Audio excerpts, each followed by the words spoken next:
MP Phoenix and KSLX HD2 Scottsdale Phoenix is brought to you by AC by J, Heating, Cooling, Plumbing, and Drains.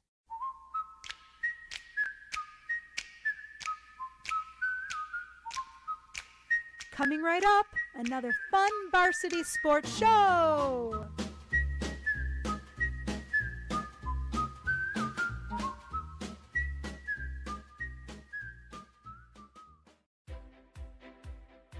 Chris Scott of RE/MAX is Central Oregon's best realtor for anyone thinking of a vacation home or relocation. He's our very own born and raised Phoenician who moved his family to Central Oregon nearly 15 years ago. Contact Chris if you're thinking of exploring beautiful Central Oregon. It truly is living at its best. 541-999-5614. Proud partner of the Varsity Sports Shows, it's Dylan. Hi, kids. This is DJ Soulman from the Funk Junkies, and you're listening to the Varsity Sports Show with my man Vince Delicio. And what's your last name? It's Delicio. Okay, that's right. That's what I thought. Yeah, right. Thank you for listening to the Varsity Sports Show. Our mission is to empower education and enable dreams, creating a platform to promote young people in extracurricular activities and community outreach. If you are interested in partnering up with the Varsity Sports Show, find us on Twitter, Facebook, Instagram, or call or text us at 480-779-9437. The Varsity Sports Show, Arizona's home for youth, high school, college, and you. The Let It Fly football drills and skills camp is intense and rigorous, designed to improve skill levels for kids ages 7 to 14. Drills target hand and eye coordination, footwork, speed, agility, and quickness. Instruction from current and former professional and college athletes. Go to letitflyfootballcamp.com for more information. The Let It Fly football drills and skills camp is a proud sponsor of the Varsity Sports Show's IFL report with Arizona Rattlers wide receiver Isaiah Houston. KDUS AM 1060 Tempe Phoenix and KSLX HD2 Scottsdale Phoenix is brought to you by AC by J, Heating, Cooling, Plumbing, and Drains. This program is paid for by the JV Sports LLC and its partners.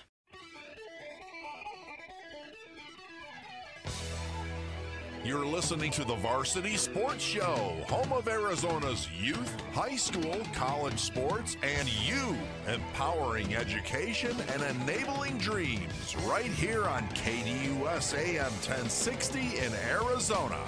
And now, welcome to the Varsity Sports Show.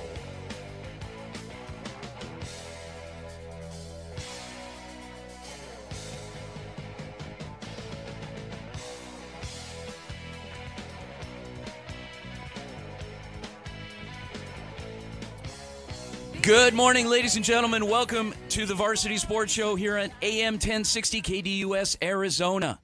Vince Delicio here, joining you live from Hubbard Studios in East Phoenix, right at the foot of the Papagos. And what a beautiful morning. Thank you so much for joining us from Santan and Florence out to west to El Mirage and Tonopah, north Flagstaff to Douglas. What an incredible opportunity and platform that we have here at the Varsity Sports Show.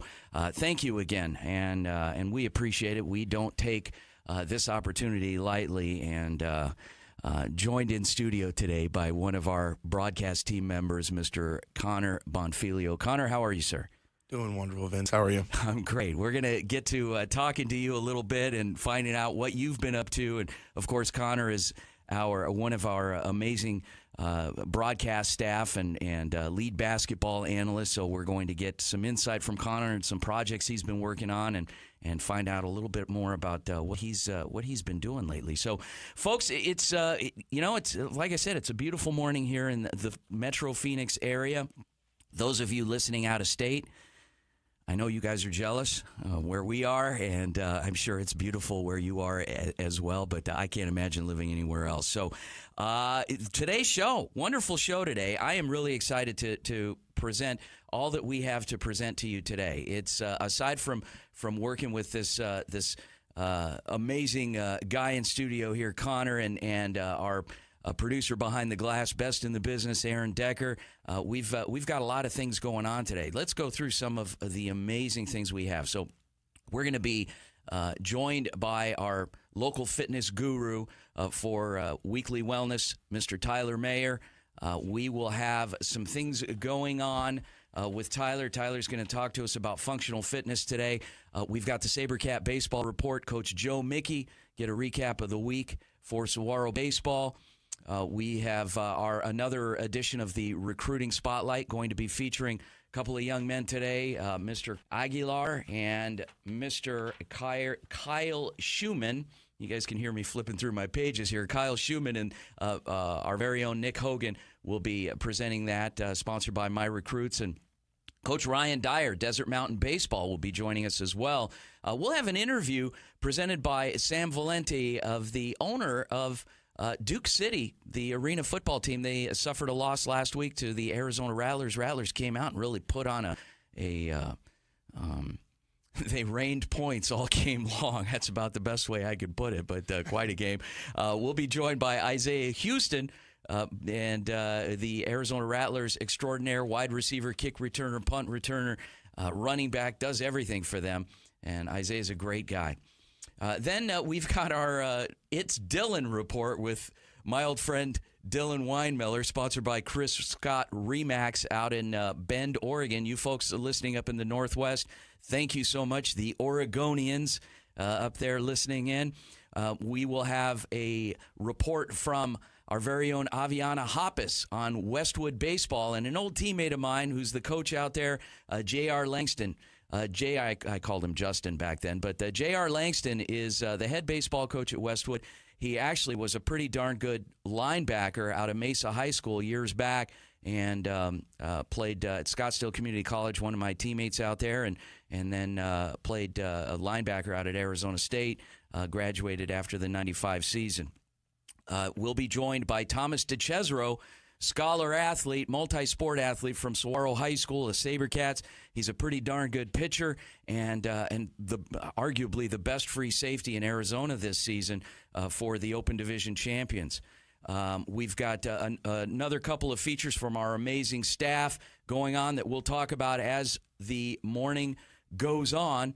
And, of course, we will wrap things up with the Beachin' with Beal Southern California Surf Report. 2 weeks ago, we had my old friend Mike Beal on, and he was actually reporting from Phoenix. Didn't tell me he was coming to town, but he's had 2 weeks to prep and give us a legitimate surfing report. He promised to be back at the beach this week, so we will see where he is. He lives in Costa Mesa, and oftentimes will be surfing out at Huntington Beach near the pier there, and just kind of checking out the scene and acting a little creepy along the way. So we'll be joined by Mike. Anyway, let's get back. Connor, I want to talk to you a little bit about what you've been up to. So what have you been up to? Yeah, a lot's been going on. Semester's progressing. As you know, I'm a master's student at Arizona State. I'm in the Cronkite School of Journalism. I'm in the sports journalism cohort specifically. We were doing a lot of basketball early on. I think I got to call one of the best games, if not the best high school game I've ever seen, in Gilbert-McClintock in the playoffs in a packed gym. Yeah. McClintock almost came back from down 20 at half. Wow. Forced OT. The atmosphere was electric. It was kind of a hybrid broadcast. I was calling it for radio, but we had a single cam stream, and I was losing my mind. I mean, you can watch the you can watch the video. It was fun. Online. I was getting nervous for you. We were getting ready to call 911. I mean, you just and it was funny because the camera was fixed on you the whole game. We had and the reason why we did that is because first of all, there are some rules around broadcasts that if a game late in the postseason, semifinal, final game is not assigned to us specific, then the only thing we can do is we can present an audio broadcast, but we can have a fixed camera. And in this case, the camera was fixed on you. I don't know if you were comfortable with that, but we did that. So, yeah. Wow. And it was fine. I was comfortable with it. It was just about engagement, right? So I would call the game kind of looking at the court and then do like a little 90-degree turn and give them a little synopsis of what I just saw. And by the fourth, I mean, I was sweating and screaming and right. I mean, rightfully so. It was one of the best games I've ever seen. Wow. So. And then Gilbert came away with the win with that, right? They did, yeah. Okay. Man. Wow. Okay. Amazing. I wish I would have been there, but I'm glad we were there and we had, you reporting on it to at least, give us that summary. You were in Mexico. I was, yes. For spring break. Yeah, yes, sir. So, okay, is there anything you could talk about on the broadcast? Oh here? yeah, we'll keep it PG. I mean, okay. I was there for one of my friends' weddings. Okay, it was a marriage of two of my friends from undergrad. I went to the University of Colorado Boulder. Yeah, you were from undergrad, so Buffalo. Buffalo, yeah. We were in San Jose del Cabo. Okay, so you fly into SJD and then drive a little bit south. So we're a little north of Cabo San Lucas. Okay. We stayed at Cabo Azul Resort, and it was spectacular. Okay. The wedding venue was at Acre Baja, which is kind of a jungly forest vibe, about 25 minutes kind of into the foliage. Wow. And it was just spectacular. I mean, there were peacocks just walking around at the venue. Trees everywhere, sunlight just glistening through the trees. I mean, it was stunning. I don't want to sound biased, but they truly did everything right. It was one of those weddings where it's just a storybook ending, and it was magical from start to finish. So. Did you cry? Oh yeah, big time. And okay. Chris and Claire, they're definitely not listening, but shout out to them. They're in Fiji right now for their honeymoon. Oh boy. Yeah, so they're definitely not listening. But it was one of those moments where I didn't think I would. Like we were close, but not insanely close. But when they started reading their vows to each other, Vince, I tell you what. The waterworks they were flowing, man. I wasn't ready for that. So you're a sensitive guy. That's nice to see. So you don't see that much anymore. But anyway, okay, well, wonderful. That's exciting. And now you're back. We've got another month and a half of the semester. What do you got going on? Yeah, so obviously we're transitioning into spring sports. I'm working with one of the Canyon View softball players. She's a stud. Her name's Taylor Jacobs. Oh, my gosh. She's a pitcher, as you know, multi-sport athlete. She played for the basketball team as well, and they were a wagon in their own right. But Taylor Jacobs and company for Canyon View softball is kind of what we're shifting to. They're 10-3 to start the year so far. They won their first league game in 5A Desert West. They actually won 2 days ago against Sunrise Mountain. So that's kind of what we're transitioning into. And it isn't just Jacobs. I mean, they have a phenomenal team. The Groshong sisters are also an incredible Titan twosome. Wow. Savannah Groshong is batting .571. Wow. So holy they've smokes. they got some beasts out there in Waddell. So that's kind of what we're focusing on coverage-wise, and then doing a little bit of spring golf too. So as you know, I'm a big golf guy. I played at CU, and there's one division that plays in the spring, and it's 3A. So a lot of the Scottsdale teams, Phoenix Country Day, Phoenix Christian, Scottsdale Prep, et cetera. So those are the two things that we're focusing on. Well, I have to tell you, last night, so we had the broadcast out at Canyon View last night, and they hosted Millennium, and Nick Hogan was on the call with with Alyssa Munoz, and 10-1, they won that game, but Canyon View came away with the victory. So Coach John Jacobs, I don't know, whatever's in the water out there, he's they're getting it done. And athletic director Andrea Hudson, it is just a machine. And when I was a kid, I grew up here in Phoenix in the mid-'70s. We used to pack, that'll tell you how old I am, but we used to pack into my parents. We had a VW bus before they were fashionable, and we'd pack into that thing, and we'd drive out into, Waddell North into where Luke Air Force Base is out there and Litchfield, and we'd pick grapes. And, on 4th of July, we'd pick grapes, and you could buy them. You'd pick them, and then they'd weigh them, and you'd buy them there instead of getting them from the grocery store, and we'd go home and that was how we spent our summers. And now it's like houses and schools and everything else out there. It's just it's amazing. So congratulations to all the success and everything that's going on in the Far West Valley. I refer to it as Far West Valley, although there is stuff further west now. But having grown up in Central Phoenix, it's just exploded to the west and to the east and to the north and to the south. So anyway, but yeah, amazing report and everything that is going on out there. NC2As, any surprises? I've been hearing about this St. Peter's school. Absolutely. Wow. So yesterday was National Peacock Day, and that was a big day for St. Peter's. They played the 3-seed Purdue. We're gonna break. We've got the recruiting spotlight. Let's go to that. Aaron, take it away. It's time for the recruiting spotlight, sponsored by My Recruits and Coach Perot.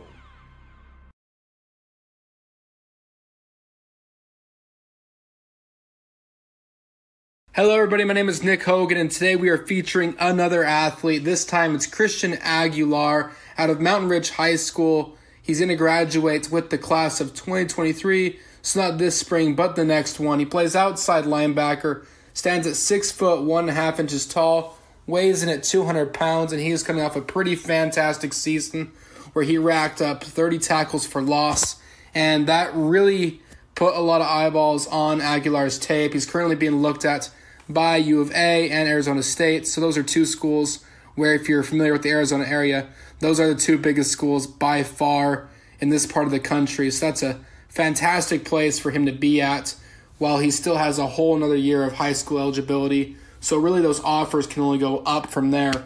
But according to Coach Perone, there's no question that Aguilar is one of the top linebackers in the state. He's the perfect combination of size, speed, and skill. So Coach Perone really has no doubt that this guy's going to be a D1 player.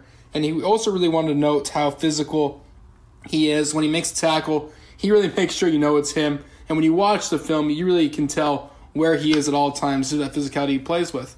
And so speaking of that film study, from my personal film study watching him this week, the physicality pops out, but also his vision. He has a great first step and plays downhill, like we've already mentioned, really physical. But that vision allows him to be in the positions where he can even be physical and make those big plays. Without his vision, he wouldn't even be in those situations. That vision also allows him to make some pretty big tackles outside of the box. He's a good open field tackler, which is a big deal at the college level, not only the high school level, because the athletes only get better and better and better. And so the more athletic guys you can tackle one-on-one, that's something that's going to be super attractive to those college recruiters. And really, he's not scared to take on any of these challenges, specifically filling gaps, taking on big pulling linemen. He'll go in there, hit him in the ribs, do the dirty work that he needs to do to make those big plays. And no, he's not the biggest linebacker in the world at 6 foot 1.5, 200 pounds. He's not. But where he does make up for that is in his pass coverage. He's quicker than a lot of other linebackers, especially with his shuffles, the way he moves. Maybe fast isn't the best word, but quick. He's a very, very quick electric player where when he's in pass coverage, where it's zone or man, he's able to lock up some guys who are a little bit smaller than him, where a lot of linebackers, that's the hard part. Yeah, they can make big plays in the box, but as soon as the game gets spread out, they're a little bit of a liability. But with that said, there it is. That's why he's a D1 prospect, no questions about it. The Dan Patrick Show, weekday mornings from 6 to 9 a.m. This is just something I like to call breakfast. With big-name guests, timely sports information, and more on KDUS AM 1060. The Varsity Sports Show is proud to present the Thursday and Saturday night high school football games of the week. Tune in this fall for exciting high school football action. You'll enjoy seeing all of your favorite schools battling it out all season long. Coaches, administrators, boosters, and fans, partner up with the Varsity team to broadcast your games this fall. Choose from Thursday or Saturday night and have an exclusive audience on a big stage. Call or text us at 480-797-9437 right away and join our team. High school football action on Thursdays and Saturday nights this fall, brought to you by the Varsity Sports Show. Hey guys, Vince here to talk to you about a good friend of mine named Bob Jenkins. Bob is a Marine Corps veteran. Bob and his younger brother DJ own Vets Built Contracting. You've seen their trucks around Metro Phoenix, I'm sure. For 5 years, they've been hiring and putting veterans to work. Vets Built is licensed, bonded, and insured, both residential and commercial, specializing in renovations, remodeling, new build, casitas, safe rooms, or small commercial TI work. If you're a skilled veteran looking for work, a homeowner in need of work, or a commercial business needing TI work, please call Bob or DJ at Vets Built at 480-584-3675. Pinnacle Pain and Spine's team of professionals are ready to help with that nagging head, neck, back pain, and arthritis with proven treatment as soon as your first visit. Dr. Matthew Crooks and his friendly team have the highest consumer ratings in trust, friendliness, and easy scheduling. They work with most insurance plans. With locations in Scottsdale, Chandler, and Fountain Hills, PinnaclePainAZ.com or call 480-407-6400. Proud partner of the Varsity Sports Show and Fitness Minute with Tyler Mayer.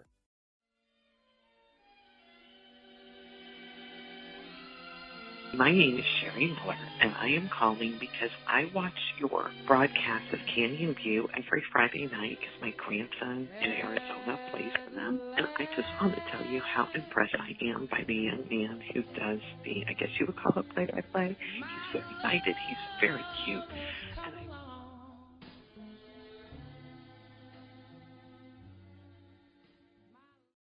KDUS AM 1060 is the home to the Dan Patrick Show, the Doug Gottlieb Show, and Sports Map Radio. Catch all the sports content here on AM 1060. Weekly Wellness. Activate lifestyle and performance coaching with local fitness and nutrition experts Tyler and Jen Mayer on the Varsity Sports Show, AM 1060 KDUS, Arizona. Welcome back to the Varsity Sports Show here on AM 1060 KDUS, Arizona. Weekly Wellness and our little, we tend to, when I say we, I mean me. I don't know about you, Connor. You look to be, you're a lot more fit than I am for sure. I tend to get a little lazy with my eating habits, but I get some solace in talking to Tyler on the weekends here, and it makes me feel a little bit better about myself. Tyler, are you there? Vince, I'm here, man. I am here. I tell you bring a smile to my face, man, every Saturday. Good stuff. All right. So we have you on. You and Jen alternate weeks, and Jen talks about nutrition. You talk about fitness. And so this week you wanted to focus on functional fitness. Talk to us about functional fitness. Well, I tell you, what a package deal you got with the two of us. Yeah, man. Stuff. Hey, and I wanted to just mention, too, I mean, you kind of were talking about peacocks, and boy, no doubt St. Peter's. I think the peacocks might all be visiting Fiji in celebration of their basketball success this year. So well done. Way to tie that into National Peacock Day. Wow, how about that? There's a National Peacock Day? Isn't that what he said? Isn't Yeah. that what he said yesterday was? Yes. So yesterday, that's what I was saying. Yesterday is National Peacock Day, and St. Peter's is the peacock. So it was destined for them to win. Oh, okay. Destined, absolutely. Well, hey, I tell you what, you guys, thanks again for having me on. Good morning, listeners. Last time we spoke, I was out in San Diego. Jen spoke from here last week, and I'm in the Activate Garage gym, pacing and writing programs on the whiteboard. And, we talked about specificity of training, utilizing training programs, drills, and movements specific to our sport.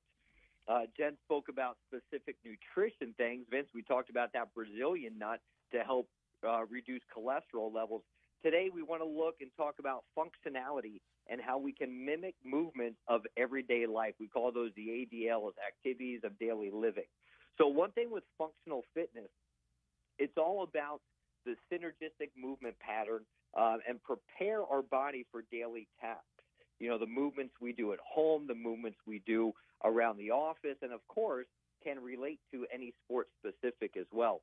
Now, probably one of the buzziest of functional of fitness words has been functional fitness over the years. Functional training helps build our strength, our power, our mobility. Now, why does this matter? Because once we have functional fitness, it puts less strain on our muscles, tendons, ligaments, and joints. Anybody out there want that? Yeah, absolutely. So, I believe, something that I've coached for years, I firmly believe that getting someone to move pain-free is a great impact on one's mental and overall health. We've all had bumps, bruises, nicks, pains, and it doesn't feel good, okay? Things we do. Anybody else out there have the weeds shooting up through the rocks in our yards like crazy lately? We're out there pulling those weeds. That's one of the 7 components I'm going to address here real quick. Now, from a functional perspective, most gyms have 2 problems. So listen up, gym goers. I'm glad you're going there. But listen, most gym programs train individual muscle groups. We have bicep day. We have leg day. We have chest day, okay? Now, those are vanity. I talk about vanity programs. Those are just, the beach, Beaching with Beal. He's got, I don't know. Does he have those biceps? We'll have to ask him later. Okay, he doesn't. Good. Thank you. And then typically they only occur in one plane of motion. Let's talk about the planes of motion. We have a sagittal plane, which is our body moving forward and backward. We have a frontal plane. Think about keeping things in front of us so we move side to side laterally. And then we have our transverse plane, which is our rotational plane. That is where most injuries happen as well. That rotation, golfers, racket sports players, again, I talk to my golfers all the time. We just go up to the first tee, tee something up, and try to hit it excessively hard. And we haven't trained our body from that transverse rotational plane. So, again, a functional fitness program should favor free weights, works muscles through their full range of motion, and incorporates core stability and working through instability. So we've addressed it several times before. We talk about 150 minutes a week, 21 to 23 minutes a day of exercise. Listen to these 7 functional components, everybody, and then it's pretty much we can put a program together off these 7 exercises. We have a squat. Vince, we squat every single day. We're sitting down, we're standing up. Other daily functions that happen throughout the day. We talk about a lunge. A lunge is walking. A lunge is climbing stairs. A lunge is leaning forward to grab something off the floor. We talk about a bend or a hip hinge. We've talked about hinging before, picking up something off the floor, placing something up overhead. We go into a push or press, okay? And a lot of clients I work with on the older side, we talk about all these functional components all the time. If they trip, if they fall, are they able to push themselves and get themselves up off the floor, which is a push into a lunge and then up into a squat. The other component is a pull or a row. You know, if we're bending over, picking something up off the floor, pulling it in closer to the body. And then the last 2 big ones, we talked about that rotation and core, and that is simply moving something from one side of the body up and over. Those of us traveling, getting up and over into the luggage compartment, bringing it back down safely, and again, incorporating the entire body of core stability, and again, all the muscles working together to perform a task. And then, of course, simple, basic locomotion. You know, we're out there walking, we're watching our gait pattern, and again, specific to what somebody wants to do, but I have individuals who simply are recovering, who want to walk better, so we focus on walking while incorporating these other 6 components as well. So, you know, without all 7 functional components working together, we're less than optimal. Again, we think about efficiency, we think about optimal performance. So finding a way to incorporate these progressions and start living your best life. Now, each one of these 7 components, of course, has a progression. We don't want to regress, but again, a squat is a squat. We talk about basic form, basic foundation, and then we can add some resistance, and then we can add a kettlebell, and then we can add a medicine ball. Lunging, we talk about proper form, 90-90. We talk about 90 degrees, front leg, back leg. Hip hinging, how we talk about. Hey, Tyler, quick question for you, Tyler. Yeah, actually, Connor has a quick question. He's itching to ask you something. Go ahead, Connor. Perfect. Tyler, Connor here. As soon as you started talking about golf, I started sweating from excitement from this. I need you to help fix my swing. You know, I'm not the young and limber guy I once was. You know, I can still hit it, but you're like 24 years old. What are you talking 25, about? going on 26, Come man. on. And Boy. it only gets worse. Well, you know what? It only gets worse if we allow it to get worse, and that's what that's really the knowledge drop out there. You know, we all just kind of succumb to this aging thing, and we can take steps every day to help us stay. I mean, Jenna will probably kick me for saying this. I mean, I'm not too far away from 50, and I'm telling you, I mean, my body still feels like, because of these little steps we take every day, I feel like I could still go up there, lace them up, and play some pretty competitive soccer. But don't give into it. We have to do these things as often as we can. And again, I'm not a golfer, so I don't teach somebody how to golf. But yeah, from a mobility standpoint, from integration of the golf swing, we talk about opening the chest. We talk about having stability and mobility. You know, can we stabilize, you know, through the core, but then can we have mobility through those hips as well? And most golfers don't understand how to disassociate the upper body from the lower body, and how we need to incorporate hip drive and not make the golf swing all about the arms. So, okay, and that's really what where it comes down to. So Tyler, in our final minute here, how can you sum up the best way to attack this on a daily basis for regular, well, even people that are a little below average in physical ability like myself? Well, I'll tell you, and that's a great question, because every person, every body I work with, that Jen works with, we treat like an athlete. And if we take these 7 components of functional fitness, a squat, a lunge, a hinge, a push, a pull, a rotation, and simple gait patterns, if you would run through those 2 to 3 times, that's your 21 minutes of daily activity. Say we do a time 40 seconds on, 20 seconds off. We talked about that before. And then progress with resistance, whether that's bands, kettlebells, dumbbells, those 7 components. And again, try to integrate as many muscle groups as possible in all of your movement patterns and doing with precise form to prevent injury. All right. So, Vince, yes, sir. I'm going to tee this up. So we're going to talk about clean blood, healthy body with Jen, okay? Okay. Pretty awesome. We're looking forward to it. Thank you, Tyler. Weekly Wellness, Tyler Mayer. Keep moving. Keep moving. We'll talk to you next week. Thanks, guys, when we come back, Saguaro SaberCat Baseball Coach Joe Mickey will be back after the break here on the Varsity Sports Show. Thank you so much, Tyler.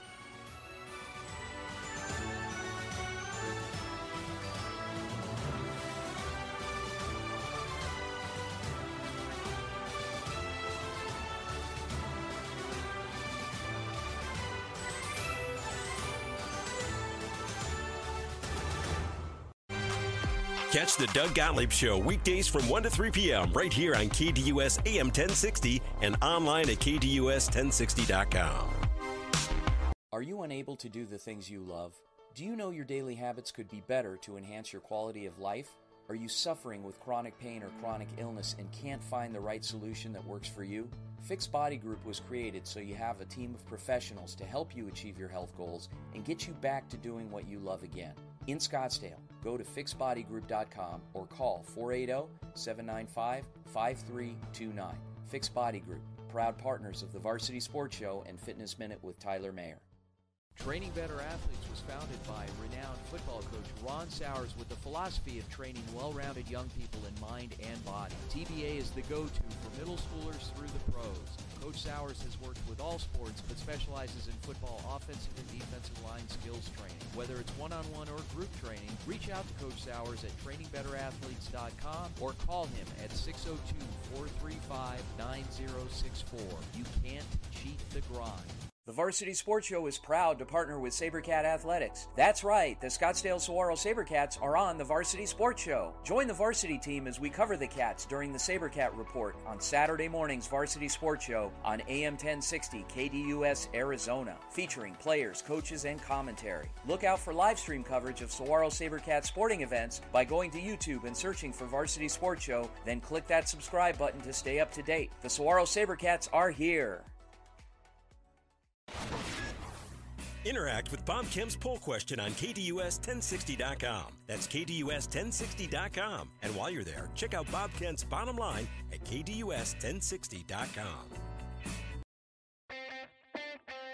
The Varsity Sports Show presents the SaberCat Report with Saguaro High School baseball coach Joe Mickey. And now, here's the SaberCat Report. Welcome back to the Varsity Sports Show here on AM 1060 KDUS Arizona. And it's time for the SaberCat Report. Saguaro SaberCats High School. Saguaro High School SaberCats. Joe Mickey, the head baseball coach out there. Coach Mickey, a little bit of an up and down week for you this week. How could you, if you were to put a one sentence or one word, how would you summarize this week? Putting you on the spot. Baseball. There you go. Okay. I mean, it was. When we take it in perspective, you win the week, you go 2-1 on the week, and our region, we talked about it last year, Vince, and you're playing the 4A defending state champs, and we were able to take care of business early in the week, and you knew they were going to come out with their best shot and on their home turf, and they kind of did their job yesterday, and so. The perspective of it is we did our job at home, and we were trying, we always got to get greedy a little bit there, and you want to sweep the week. But, 2-1, and we played great baseball this week, and it was a tough end of the week, but that's kind of what baseball is.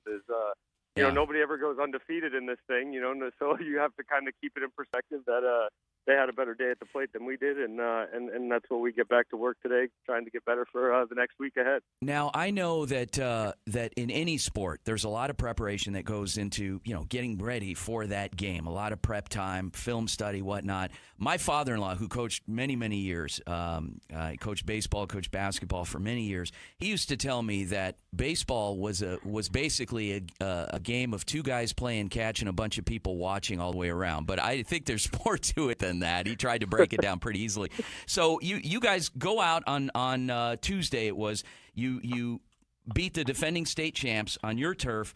You had an away game, another home game, Paradise Honors, and then you come back and you play those defending state champs once again on their turf.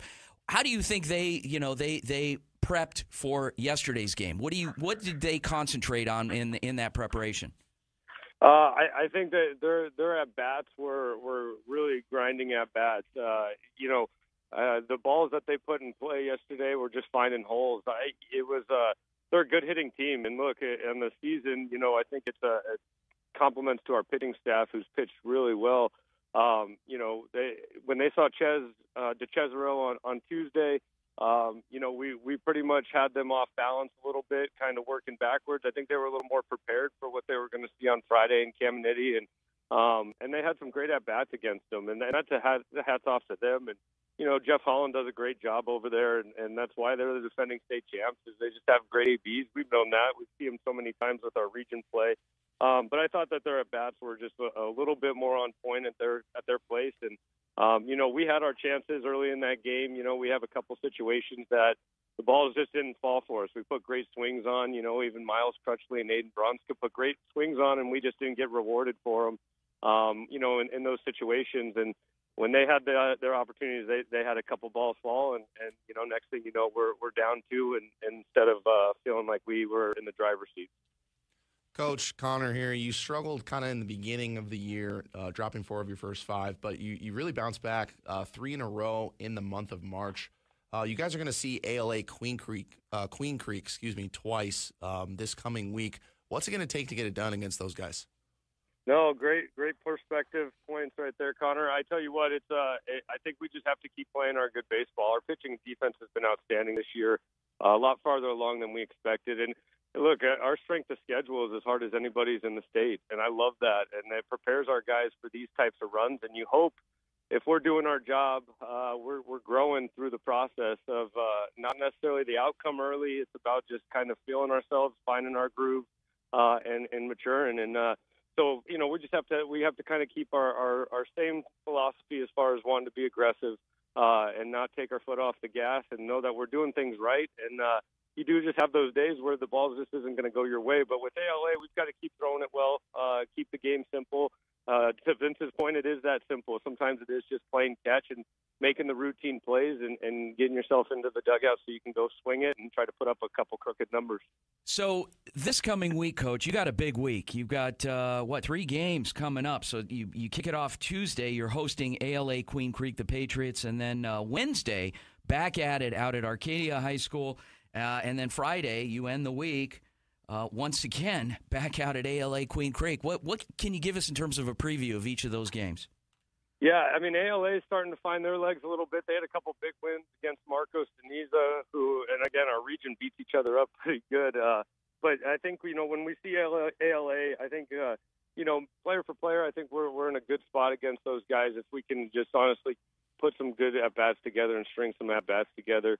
Keep the energy high. 3-game weeks start to kind of drain. We felt a little bit of that last week too, and you have to make sure you're just hydrating enough because it's getting hot. And as far as the ALA squad, I think that they're growing. They're a young team, and I think our experience should hopefully kind of showcase a little bit in those 2 games. In Arcadia, it's a rival game. It's Scottsdale School, and it's going to be a night game, and so it's kind of a fun, hump day type of game that we hopefully will be ready to get up for. But then again, that's 5A baseball, and we're going to hopefully answer the call there as far as just what we're capable of.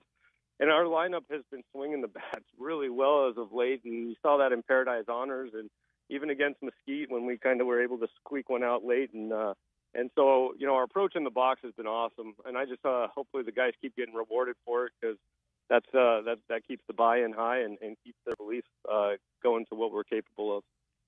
Coach, you have a lot of really impressive seniors on your squad. Obviously, Thomas DeCesaro, multi-sport athlete, incredible local talent. Brody Carithers as well.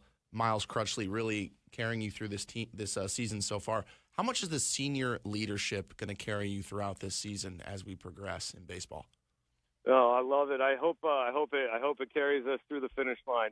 Those guys, we didn't have Crutchley last year with injuries, not until late, and he worked his butt off to try to get back in the lineup towards our playoff run, and we felt that even against Eaton in the playoffs last year when he was able to come back. But yeah, he's picked up right where he left off, and that's been awesome. And Brody's kind of really just continued to be just that quiet, composed presence in wherever we need him, and especially on the mound. And DeCesaro and Bronska, I mean, these guys are just, as a coach who's had these guys for 3-4 years on the varsity level, it's kind of what you hope, right? It's kind of like, hey, it's your team, it's your, you get to take this, we call it our boat, right? You get to take the boat where we want to go, and they're doing that. And it's, as a coach, it's a pride moment because it's fun to watch these guys compete, and you just kind of make sure that you're just managing their emotions because you also know that it's the end of a 4-year run here, and as a spring senior, you have a lot of things that start happening in life, whether it be college, whether it be graduation, whether it be jobs and certain things, so life starts to come at you pretty fast as a senior, and you just try to take that step back and keep it all in perspective. And I'm very appreciative of those senior leaders because even in our dugout, I'm going to name a few guys who just dugout energy. If you come to our games, you hear them. Mason Watson, Nick Nussbaum, even Colin Riff, who's going to come back to us as a transfer, who's now eligible next week. We should see some guys who that just are great energy guys. But those senior leaders, you just appreciate it as a coach because they've given you so much to the program. All right. Coach Joe Mickey, Saguaro SaberCats, head baseball coach with the SaberCat Report. Coach Mickey, good luck this week, and we'll circle back with you next Saturday morning. Hey, I appreciate you guys as always. Thanks so much. It's time for the Recruiting Spotlight, sponsored by My Recruits and Coach Perot. Next, we're going to be featuring Kyle Schumann, staying at 6 foot 220 pounds. The linebacker from Archbishop Ryan High School has been gaining some pretty good traction back out east. So if you don't recognize his name and you're listening from Arizona like the majority of our viewers, it's normal. You're probably not going to recognize his name just because he's from Philadelphia. That's where Archbishop Ryan High School is, out in Philly, out in Pennsylvania. He's going to graduate in the class of 2023. And so if you haven't heard of his name, that's fine, but you probably should learn his name because he has really, really grown into a pretty good player during his time at Archbishop Ryan. And really that started in the weight room for him. He has fantastic weight room numbers. He's already in the 1,000 club, and he's only at the high school level with still another year to develop and train. And he's doing a lot of work right now in the recruiting sector. He actually just finished up a visit to the University of Delaware, and he's planning to visit the University of Stony Brook this weekend in New York. So those are both really, really good schools to visit and be recruited from. And that should be a great place for him to start as he looks to collect even more offers within the year to play like we've been talking about. But according to Coach Perone, Coach Perone said, he said the chance to watch Kyle develop over the past 2 years where he made a really big position transition. He was actually a quarterback but transitioned to linebacker. And hey, there may not be two more different positions on the field unless you include being a kicker or punter than quarterback and linebacker. Two different sides of the ball. You're doing two very different things. One time you're quarterback in the offense. Now he's quarterback in the defense playing linebacker. But Coach Perone says the transition's been pretty smooth and his size and speed have gradually increased. But his knowledge of the game is where he's going to be a standout. And for my film study, I really agree with Coach Perone. The transition really looks smooth. You wouldn't know that he hadn't been a lifetime player at the linebacker position. He really does a good job of making that an unknown unless he's told you or you know somebody who has told you, hey, he actually used to be a quarterback, but he looks like a linebacker. And the way he does that is he has a great motor. He plays from the snap to the whistle. I know that's super cliche, but that's what he does. He's always going. He's super relentless. His feet are always moving. His hands are always doing moves, chopping at the offensive lineman, doing whatever he can to get to the quarterback or the ball carrier. He doesn't give up on any plays. And that mental, intangible stuff is super, super important to these recruiters. And really, his physical skill set at 6 foot 220, he could play a position in the secondary maybe in college. Who knows? Really depends on the coaching staff and what they think they can do with him. His strong hands really help his pass rush.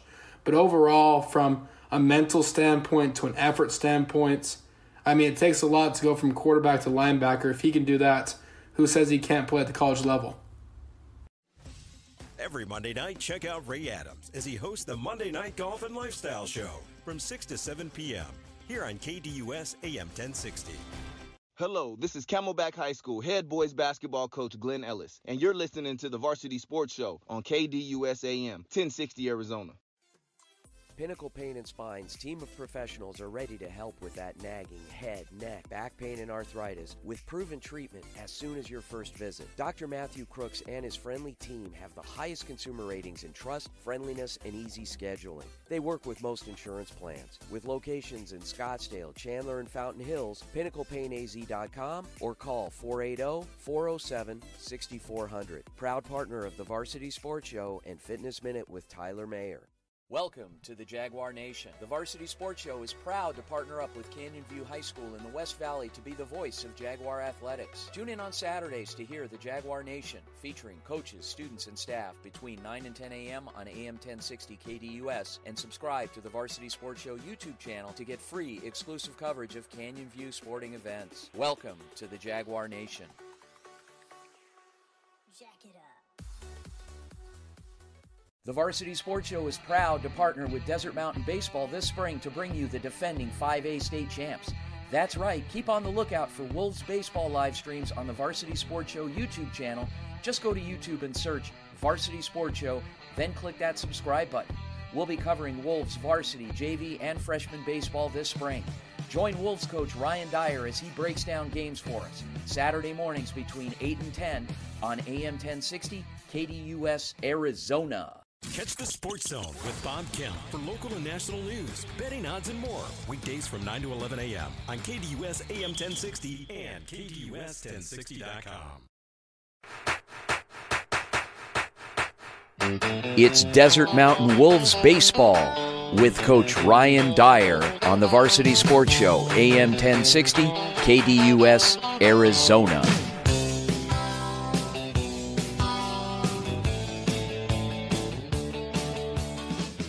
Welcome back to the Varsity Sports Show, AM 1060, KDUS, Arizona. Vince DeLisio joined in studio by today's co-host, Connor Bonfilio. And also joined on the line, defending 5A state champion baseball coach of the Desert Mountain Wolves, Ryan Dyer. Coach Dyer, good morning, sir. Good morning, guys. Hey, Coach, question for you. So, you win the state title. You're basically at the top of the mountain, and people are gunning for you all year. How would you characterize how the season has been, just moving beyond records? You've had some guys that have really stood out this year.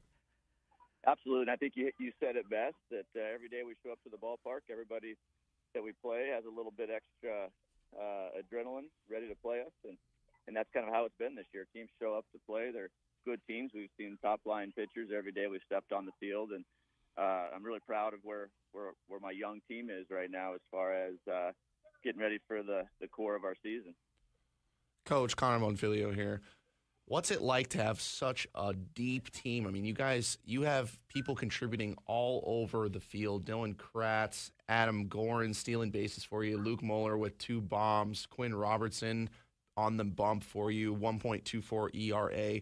What's it like to be so stacked? It feels good, I tell you. I mean, I've been on both sides of the coin, having done this as many years as I have, and definitely we have a deep bench. We have a lot of players that can step up different days and different spots in the lineup, and it feels good. The one thing that, as we talk about a lot this year, is the youth and kind of the first-time experience that a lot of these guys are having. So early in the season, we've gone through some growing pains, but guys are really starting to find their groove, and you hit it best. One day it could be Dylan Kratz, who just came off a hamstring injury. The next day it could be Adam Gorin. And then we've got our kind of the guys that we expect to be superstars, and Luke Mueller and Toby Harrer, who have just stepped up big time as of late, and they're ready for the stretch run here. Well, last week, Coach, you guys played in a tournament, so you faced some different teams to start the week. You started off with a team out of California, Quartz Hill, and then faced Basha, and then a team that looks like out of Arkansas. Well, style of play, how did things shake out in terms of what you saw? Just some Midwest baseball, you know. So they were scrappy groups. They did a lot of drag bunts. They did a lot of push bunts. They would do double steal, triple steals. They did everything they could to keep us off balance. They came at us with a full frontal attack, and it was really good for us to see. It got us off our heels a little bit and reminded us that sometimes, you know, people are going to play overly aggressive baseball, and we got to be ready for it. So it was a real good week for us. We got an opportunity to get some of the even younger guys some experience, and got deep into our pitching staffs. The guys that are going to need to get some innings late in the year kind of had their first feet in the water time on the mound at the varsity level, and it was a great experience. Obviously, we didn't win as many games as we wanted to during the tournament, but that ultimately was not our goal. Our goal was to get to last night versus Cactus Shadows in the huge region doubleheader that we had, to make sure that we were ready to get 2 wins and 2 must-win situations, which ultimately we did. Yeah, big wins last night out at Cactus Shadows. Great job. And I'm looking at the upcoming week here. You're facing Horizon, a couple away games. You got Horizon, you got Kellis, and then you got an interesting one on Friday that we're carrying the broadcast on. You guys are playing out at Chase Field. Yeah, we're going to be under the big lights in the big stadium against, arguably the best team in Arizona right now in Horizon. So huge rivalry game. We set it up in the big stadium, and we expect a huge turnout for both sides. I know Horizon community is incredibly excited for that game because right now they're the best team in Arizona. So they've got a lot of excitement. You know, they're going to be coming thinking they're going to get a big victory against the Wolves, and we're going to work hard to make sure we give them a good game. Coach, speaking of Horizon, we just got off the phone with Joe Mickey at Saguaro, and they're playing ALA Queen Creek. Why can't I say that, Vince? Queen Creek twice in 1 week. And you guys are in a similar fashion playing Horizon twice in 1 week. And under the big lights, That's going to be an insane game. How do you keep your players in check and not let the bright lights get to them in a situation like that? You do the opposite. You let the bright lights get to them. This is a big game. This is a big moment. So step up to it. You know, you don't try to downplay it. Wow. And this is their moment. Okay. They're kids. Go be kids, right? You know, and just have fun. Keep it in check. And again, we're the underdog this week. Horizon, I think, is the best team in 5A, and they're the team that we got to go show we can compete against. And we'll see where the chips fall at the end of this week. But again, I think Horizon's the team to beat. Coach Bo's doing a heck of a job over there with Horizon, and they got some of the best arms in town. They're so deep. So I'm excited for it. Again, this isn't a make or break week for us. We'll see what happens, but we're geared up to be the best team in May, and hopefully we can get a win or two this week. But if not, we're just going to keep on grinding. I'll tell you what, we are excited to even be part of it. Friday we'll be out there, and when we set up the schedule with your Desert Mountain boosters and Howard Bergman, he said, "Yeah, we have a game out at Chase. Can you guys do that?" And I said, "Yes, we can. We sure will." It's going to be a lot of fun. Our very own Michael Garoffa is going to be on the call for that one, and we are just going to have a great time, and we appreciate being along for the ride with you guys. A great team, great people, top to bottom. I mean, it's amazing. The great teams usually consist of great people behind them also, and how can you characterize the people that support your program?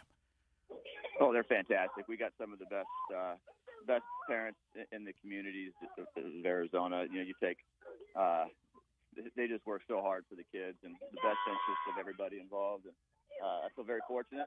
I am where I want to be, and you can't do it without the parent support, and we definitely have it at Desert Mountain. Well, sound like being where you want to be. It sounds like you got some screaming kids in the background there as well. So, do you have babysitting duties today? No, I'm sorry. I got my 9U, my twin boys. They're getting ready for a huge 9U baseball game here against the other D-backs team, and wow, everybody's excited to get this one going. I'll say it sounds like it, man. Coach, we're going to let you go, but thanks so much, and we look forward to circling back with you soon. Coach Ryan Dyer, Desert Mountain Baseball. Thanks, Coach.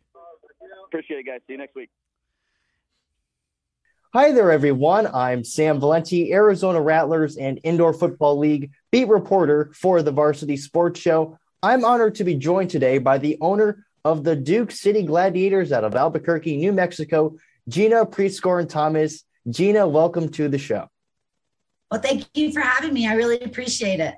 So what's the feeling like, as an owner with this season, just getting underway and stuff? Well, it goes back to last season for us. Rocky start, switching of coaches and then getting to those playoffs. And, in the last 3 seconds, they said, go home. So, coming into this season, of course, our goal is to get, Kevin and Dixie. Those are our first 2 goals. And then, just to have a lot of fun and be really competitive and always improve our product. What are some parts that you think your team needs to improve on this week facing the Frisco Fighters after the opening loss to the Rattlers? Well, we're really excited about Jason Serta coming back, our linebacker, and I think him getting his timing down. Greg Dent, who's a dual player, back on the field, him getting his timing down.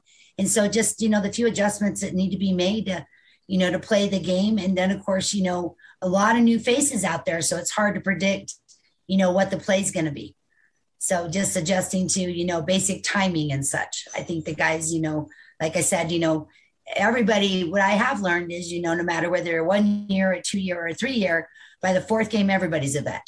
So I think those adjustments get all made by that 4th game. Definitely. Once again, I'm joined by Duke City Gladiators owner Gina Prieskorn-Thomas here on the Varsity Sports Show. I'm curious, what do you think makes the fan culture in Albuquerque unique and different from other IFL markets? Well, I've traveled with my team. I mean, almost to every venue, trying to make sure that we're being competitive and that we're going with the league. And so, of course, there's nothing like the Snake Pit. I mean, nothing compares to the Snake Pit. Over there in Frisco, you guys bring a good draw to your arena. And in Albuquerque, we've been around since 15. And so having those fans, people that come from Tucson, that come from Prescott, and that come from Arizona when you guys are out of town. So it's pretty cool. What would you say is just your favorite part about getting to be the owner of an IFL team and getting to be the owner of Duke City? Owning a team in Duke City, the biggest part for me is, is the community outreach. You see it all the time, Sam. We get to affect so many people with our team. We get to go to the schools. We get to do haircuts. We get to do, coats for kids, kicks for kids. We get to put smiles on a lot of people's faces out of the arena also. Any final messages for any Gladiators fans who might be listening to this? For our Duke City Gladiator fans, we plan to bring home a championship. We plan to win our home streak these next 4 games that we've got. I mean, we get to be at home for 4 games, rolling out a new field, rolling out new uniforms. We're super excited. I could definitely see another championship in you guys' future.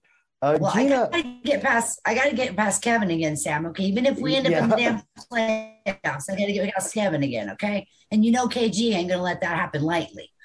Gina, it has been an absolute pleasure getting to talk with you. Once again, ladies and gentlemen, we have been joined by Gina Prieskorn-Thomas, the owner of the IFL's Duke City Gladiators, here on the Varsity Sports Show. Just once again, thank you so much for coming on. It's been awesome. Thank you so much, Sam. I appreciate you having me on. You have a good day and go Gladiators. Nice job. And when we come back from the break, I'm going to set this up now so that our wonderful listeners and supporters know what's coming. We're going to be joined by Isaiah Houston, wide receiver extraordinaire of the Arizona Rattlers, and Sam Valenti, the beat writer from the Varsity Sports Show for the Arizona Rattlers. He is a big IFL Indoor Football League nut. He's a fanatic. He loves it, and he got his media credentials, so he has been any place media has access, Sam is there. So it'll be fun when we come back from the break. Stick around, folks. Join in studio Vince Delisio here with Connor Bonfilio. Connor, we got 1 hour down, 1 to go. Doing great. Keeping it pushing. It's fun. All right, guys, join us. We'll be back. Go Varsity.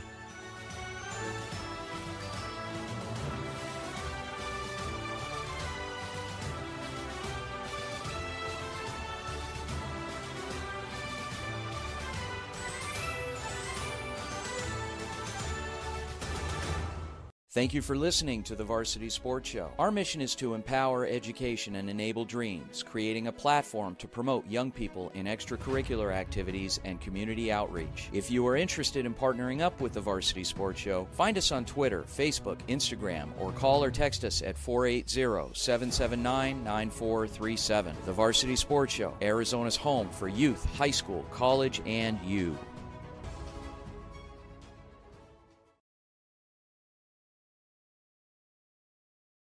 AM 1060 KDUS Tempe Phoenix and KSLX HD2 Scottsdale Phoenix. Hi, this is Joey McWilliams from Midwest Sportsnet. You're listening to the Varsity Sports Show on AM 1060 KDUS Arizona. Are you unable to do the things you love? Do you know your daily habits could be better to enhance your quality of life? Are you suffering with chronic pain or chronic illness and can't find the right solution that works for you?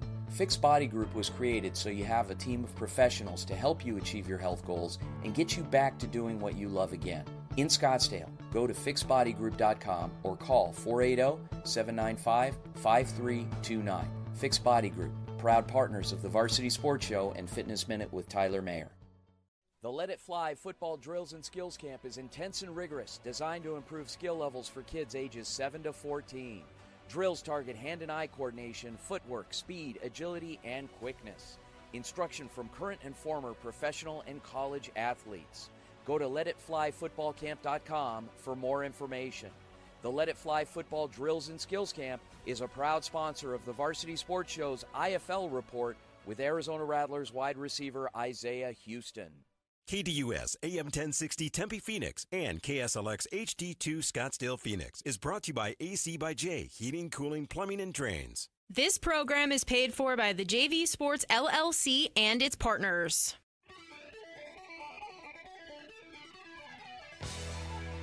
You're listening to the Varsity Sports Show, home of Arizona's youth, high school, college sports, and you, empowering education and enabling dreams, right here on KDUS AM 1060 in Arizona. And now, welcome to the Varsity Sports Show.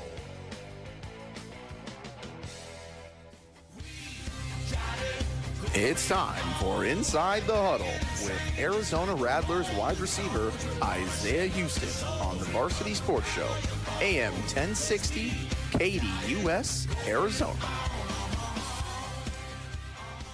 Welcome back to the Varsity Sports Show here on AM 1060, KDUS, Arizona. And it's time for Inside the Huddle with Arizona Rattlers wide receiver Isaiah Houston. And actually, I got a text from Isaiah saying, I can't call right now. I'm in meetings. They won't let me out. So Isaiah's in team meetings right now. But we're going to kick off the segment without him. And actually, we're going to be joined by our beat writer, Sam Valenti. Sam, good morning, sir. Oh, good morning, Vince. Hey, it's always great to be talking with you, my man. Yeah, you know what, Sam? I got to tell you, it's pretty cool because we got that media credential for you from the Rattlers, and I'm joined in studio today by Connor Bonfilio. But you've been just going nuts out there and going everywhere media is allowed. Tell us about the vibe. First of all, you spent some time at practice, and then you went to the game last Saturday night. What was that like? Well, I'll tell you, it was super fun. Obviously, getting to be at the Footprint Center, you got to go to the press conferences, got to see the players up close, got to be in media row. It was pretty awesome. Well, so tell us about the okay, so you went down to media row. You had an upfront and personal look at the team, the coaching staff interacting. What was it like? Give us more of an audio visual picture of the experience itself. First game of the season. It was just such a cool experience getting to see these guys so close, getting to see Coach Kevin Guy, obviously, and then I thought it was just kind of cool to see the players before the game. They're not in this full on mindset of like, oh, ready to play football. They're just out there for a couple of minutes beforehand, having some fun. And that's what I love seeing. I love seeing that human aspect. of the players. Yeah. So your impressions of the team performance. I mean, they obviously came out with a big win over Duke City, 50-28, kicking things off. Some standout performances. Who were guys that stood out for you? Oh my gosh. Let me tell you this. The Rattlers defense showed up in that second half. They shut out Duke City in the second. Duke City got absolutely no points, and that was great. I was also impressed by Drew Powell because even though he made some mistakes in the first half, he threw a couple interceptions. He really got things nailed down in that second half, and led the Rattlers to a big victory. So it was a really great night in Phoenix. Sam, it's Connor here. How you doing, buddy? Oh, Connor, great to be speaking with you, man. How are you doing? I'm doing good. Doing wonderful. So I want you to describe to me the vibe and the differences between arena football and the NFL. I'll be the first to admit I don't know a lick about arena football other than the fact that it's played indoors. And I just want to know what's it like, the atmosphere, the crowd, the Good energy, question, yeah. the rules. How does that differ from an NFL game? Oh, Connor, that is a fantastic question. I can say that both atmospheres can get pretty rowdy and intense, but I would say honestly, especially in the indoor game, because it's so much more intimate. These NFL stadiums are so massive and stuff. And I mean, yeah, they can see a lot more people, but honestly, there's nothing like when you're in a small arena, but then you pack so many people into there to watch a football game. And that's why and to anyone listening to this right now, I highly suggest get out to a Rattlers game this season because there is nothing like the experience of an indoor football game. The atmosphere is amazing, and it gets super intense. Isaiah Houston, number 18. How did he do? Okay. Well, honestly, Vince, that's kind of the unfortunate part is that, I was watching the game, and I did not see Isaiah out there a whole ton, but I will say this, a lot of the other Rattlers guys, especially in the receiver position, guys like Braxton Haley, Jamal Miles, he even had a Malik Williams coming out of the backfield. It really showed the depth of the Rattlers, but still, I can't wait to see what Isaiah does this season, even if he didn't really get to show all this stuff in the first game. Yeah, they're definitely a deep squad. As small as the team is, they're deep at that position for sure. So they're out there battling it day in and day out. When you were out at practice last week, what was that like? I know we had talked a little bit about it, but give us a little bit more of a bird's eye perspective of what you saw. Well, it was so cool just getting to see, like I said earlier, getting to see the players kind of out of that element of just being, at game day. It was so interesting to see the guys and they're just joking around, just appearing more human. I really loved watching the kicker Ernesto Lacayo practice his field goals because he's an absolute perfectionist at the position, and getting to see that up close was really cool. I want to say hello to Isaiah's dad, Coach Mark Houston, who's on the line with us. Coach Houston, good morning, sir. Oh, he is not on the line right now. Okay, actually, he had called in and we lost him a little while ago. But anyway, Coach Houston obviously runs the Let It Fly football drills and skills camp. Great camp for skill development. It's staffed by college and pro football players and coaches, does a great job with that. Isaiah also has his own mini skills camp that he works with receivers out at Arizona Christian University every Wednesday afternoon. You can find Isaiah, just go on Twitter, Instagram, Facebook, and Isaiah Houston. Last name is spelled Huston. Good stuff. And the next game, so Sam, next game, they are facing Monday out in San Diego against the Strike Force. What do you know about San Diego Strike Force? Well, the Strike Force are not a bad team, but they did lose their last game, which I believe might have been their first game of the season. It was against the Bay Area Panthers. So the Panthers are one of the newest teams in the IFL. They're just starting out. So it's not really a good look to lose to a team, that's just playing their first game. So my prediction would be that the Rattlers should beat San Diego, but as always, anything can happen in the IFL. So we'll see. Sam, what's your plan? Are you going to be going out, checking out any practices this week since Monday's game is an away game? They'll be back in town and then playing again. It looks like, boy, they'll be on the road the next couple of weeks, so we won't get a chance to see them here at home. You'll have to get out to practice. Yeah, I definitely plan on getting out to practices because I mean the first practice I went to was so much fun. I just wanna keep on going, but I'll still be watching the game. Just having to watch them on the IFL's YouTube channel. Sam, how I know this season is just starting, but what's the postseason prediction looking like for you with this team? Do we need to ask that question? This guy's a Rattlers fanatic. Well, like I've been saying it even on my IFL Insider podcast that I kind of do independently. I really do think that this Rattlers team is going to win the championship this year. And I mean the Rattlers are always kind of an easy pick, but I really think this team is motivated after what happened last year, losing in the United Bowl. So I really think that this Rattlers team right here is going to be the one to bring that 7th championship to the desert. Awesome. That was, and okay, let's ask this: if it's not Rattlers, who's like the next best out there? The next best out there. Ooh, that's a very good question. So far this season, obviously the defending champions are the Massachusetts Pirates. They defeated the Frisco Fighters in Week 1. I believe they'll be back in action this week. But I would say another great team, a team that's 2-0 right now, is the Sioux Falls Storm. So be on the lookout for them. They're a very good team. All right. Sam Valenti, broadcaster extraordinaire for the Varsity Sports Show and also the beat writer for the Arizona Rattlers. We got him that media credential, and he has been using every last bit of it, reporting, providing some interesting and exciting insight for the fans. So, Sam, great job, as always. We look forward to circling back with you next week. Keep up the good work, my friend. Hey, thank you, Vince. Take care. Benedictine University and Mesa girls basketball players Alana Pinder and Sharon Pressey have taken the challenges from the COVID season and are taking different paths after this season. Both have even also taken unprecedented ways to even get to practice. Without their own form of transportation, they had to get creative. Sharon comes from Italy, and she rides her bike about 6 miles from her home in Chandler to practice in downtown Mesa. She doesn't even think anything of it. So I'm just used to it, so it's not a big deal. Alana and Sharon have taken different viewpoints following their season impacted by COVID.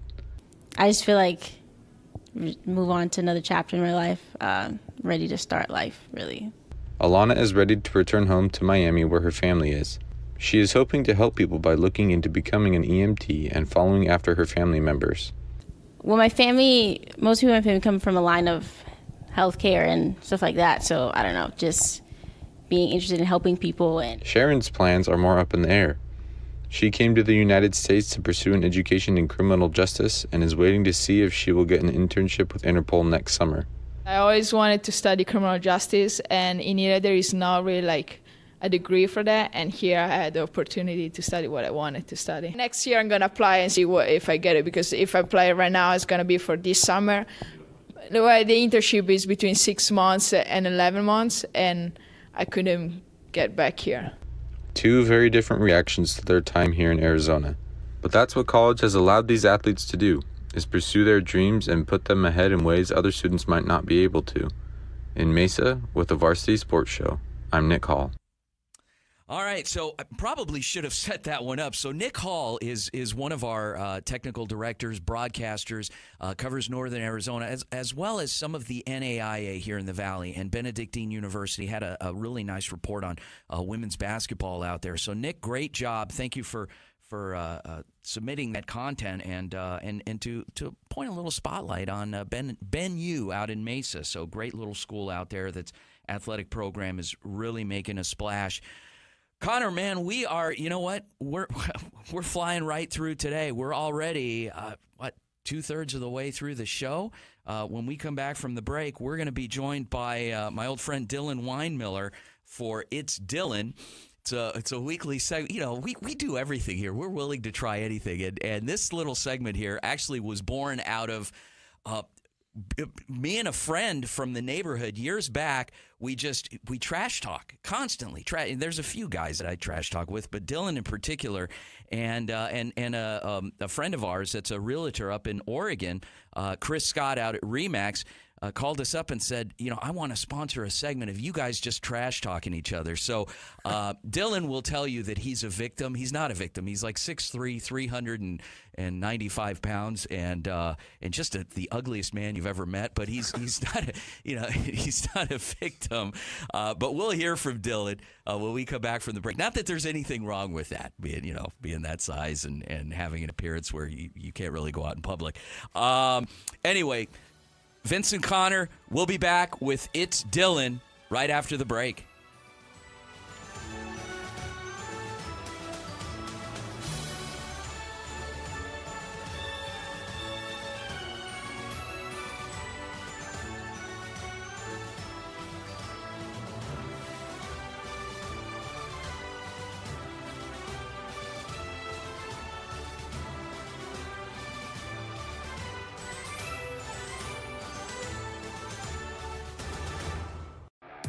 Check out KDUS AM 1060 on 100.7 KSLX HD2. That's right, HD radio on 100.7 channel number 2. The Varsity Sports Show is proud to present the Thursday and Saturday night high school football games of the week. Tune in this fall for exciting high school football action. You'll enjoy seeing all of your favorite schools battling it out all season long. Coaches, administrators, boosters, and fans, partner up with the Varsity team to broadcast your games this fall. Choose from Thursday or Saturday night and have an exclusive audience on a big stage. Call or text us at 480-797-9437 right away and join our team. High school football action on Thursdays and Saturday nights this fall, brought to you by the Varsity Sports Show. This fall, the Varsity Sports Show is proud to present the Arizona High School Volleyball Game of the Week. Join us this fall when you'll catch your favorite teams going head-to-head in fast-paced volleyball action. Coaches, administrators, boosters, and fans, partner up with the Varsity team to broadcast your games this fall. Call or text us at 480-797-9437 right away and join our team. High school volleyball action this fall, brought to you by the Varsity Sports Show. Chris Scott of Remax is Central Oregon's best realtor for anyone thinking of a vacation home or relocation. He's our very own born and raised Phoenician who moved his family to Central Oregon nearly 15 years ago. Contact Chris if you're thinking of exploring beautiful Central Oregon. It truly is living at its best.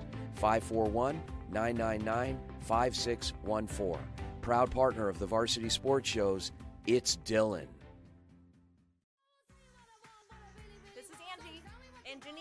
From Salem, Oregon, and we love tuning in to It's Dylan on the Varsity Sports Show. HD Radio is here for KDUS AM 1060. Check out your favorite shows and games on 100.7 KSLX HD2. Welcome to Dylan. He's out and about looking for fun. He's Dylan. Brought to you by Chris Scott of Remax Key Properties in Bend, Oregon, where it's living at its best. 541-999-5614. And now, it's Dylan.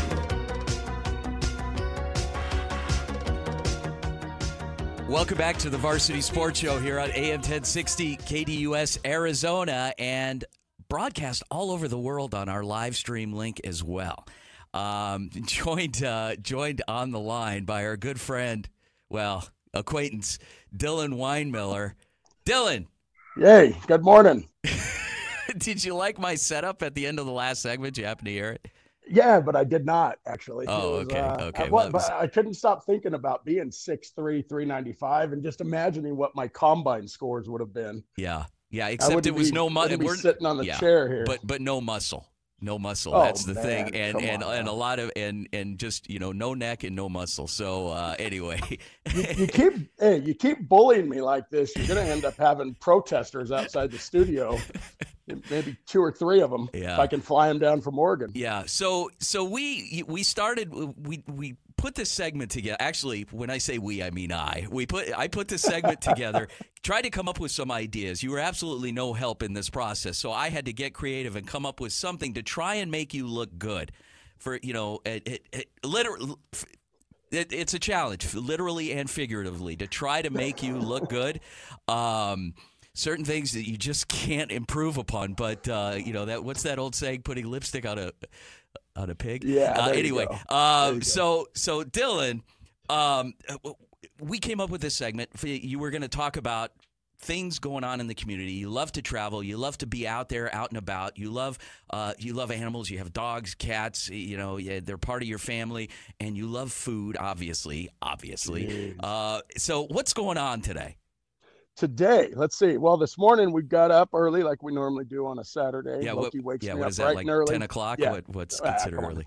Yeah. Well, 5:30 this morning, but we Wow. didn't actually move or do anything until about 8. But we head over to our dog park, and sure enough, Loki's entire day is thrown off because they have some festival going on. So we got to drive down, went over to Hance Park, and of course, there's construction all over the place at the park. So his routine's completely thrown off today, which then throws my routine off. And now we gotta look for something else to do. But of course, it's going to be too hot for him. He's a senior citizen. He can't do much after it hits 90 degrees or maybe even 80. He's getting so old. But so Loki is he's a 14-year-old mini pincher, right? Yeah. Does he still attract the ladies to you like he did when he was younger? You know what? His attraction that he used to bring would go away because he would mark his territory, if that's a nice way of saying. Okay. There would be the ladies at the park, and next thing you know, Loki's making his mark on their yoga pants, and no, it's not things good. like that. So he chased them off, if anything. He gets jealous, maybe. I'm not sure. So I'm joined in studio. He's shaking his head. One of our top broadcasters here, Connor Bonfilio, and Connor, you are getting to know guys that I grew up with, unfortunately, and in the neighborhood, and Dylan, and this guy. When I was a kid, this guy, I got picked on to no end, and so I'm kind of giving it back to him now. Clearly not enough. Well, I didn't do a very good job. Yeah. Connor, if you can you reach over and just smack that most smackable face that Vince carries on his head? Dylan, my grade hangs in the balance of his hand, so I'm not going to do that. I'm going to refrain from doing that. Oh, whatever. Hey, that reminds me. Get me a media pass. I want to go around and get access to the cool stuff and see what kind of career move I can make. Well, you have I don't know segment. if I'd Isn't even that interview enough? anybody. You have your own segment. I haven't received a check yet. So yeah. No. Okay. Well, keep watching. It's on the way. But okay. So tell us about this week. So this week you had some adventures with our friends the Oregonians. Yeah, I took a second week off of spring break. That usually is frowned upon. And by the way, I apologize for interrupting. Actually, I don't apologize for interrupting you. But for people that don't know you, you actually you've got a real job. You're a school teacher. You coached for many years. You're a football coach. You've inspired young lives. I don't know about that. But, and yeah, I mean, you were a head football coach. You were a longtime defensive coordinator, assistant. You tried your hand, I think, briefly in coaching a little bit of girls soccer. That didn't quite pan out the way you had hoped. But anyway, so that being said, you had spring break was this past week or the week before, but you took a couple days off this week because we had some friends in town from Oregon. Go ahead. The floor is yours. I think. Are you there? Oh, okay. Yeah. I'm getting to have the Oregonians down this week. Yeah. Okay. So how did that go? Did something happen when they were in town? Dylan, are you there? Oh, there you are. Just speak connections. Fun laugh. Oh boy. Late nights. Hey, Dylan, I'm going to ask you to call in. Give us a call, and that way we can finish your story. But anyway, Connor, I'm sure you have friends like that you grew up with. You guys kind of rib each other a little bit. 100%. And my look was not a look of disgust or shame. It was, how can I scheme a radio show of my own to do this to them? Because this is just exactly what I want to do. So, and you grew up in the Bay Area, literally in the shadow of Stanford University up there in the beautiful San Jose area, Palo Alto. But you had, and like you said, you had friends like that growing up. Were you on the receiving end of a lot of those insults, or were you on the giving end of that stuff? Depends on what age we're talking. I think in the beginning I was definitely on the receiving end. If you can believe it, I used to be one of the shorter people. Wow. I always was. In elementary school specifically. And then about freshman year, I hit a huge growth spurt. I went from 5'7" to 6'1" in 1 year. Wow. It hurt. But then people stopped picking on me. And Yeah. I'm not going to say I turned it on them because, two wrongs don't make a right. Well, and you're a nice guy anyway, so yeah. I try. I appreciate it. Yeah. But yeah, at the beginning, it was definitely on the receiving end for sure. So Dylan, are you back on the line with us? Can you hear me? Yeah, I can hear you now. So, okay, so finish the story about the Oregonians. Yeah, they came in for basically we've got a few birthdays in the next couple of months. Mine and Damien's are coming up. We're both turning 50. Wow. And so they came down to get the sunshine. You're living that long, man. Okay. Yeah, who knew? Yeah. Who knew? Okay. So yeah, gosh, we had so many good laughs, so many good meals, and just it's always great to catch meals, up of with course. everybody. And yeah, oh gosh, you get around the Oregonians and we eat. Yeah. So the diet and the exercise that I'd been on, we took a little break from that. Although we did incorporate a couple hikes. I took them out to the trails that I do. I have to ask you a question. I was supposed to ask you this. Did you swallow one of your own teeth by accident because you were just so voraciously eating that you weren't paying attention? I'm so happy you brought that up. Yeah. That was a traumatic experience because the absolute one thing you don't do when you have a mouthful of crowns like I do, is start chewing on milk duds. Okay. And I had a couple, and I was real careful, but then I gulped and realized that one of my teeth was gone. So, yeah, the funny thing, right as that's happening, a couple friends of the Ramirez family come in. I'd never met them, seen them, knew who they were, whatever. The guy gives me a big old, hey, what's up, brother, and smacks me right on my butt, get in one of those stingers, right, just one of those, and I'm looking at thinking, who is this dude? Yeah. I've never seen him before, and he gives me a big welcome smack on my booty. Yeah. And then the girl, as I'm actually cursing aloud to myself, like, how did I just do this?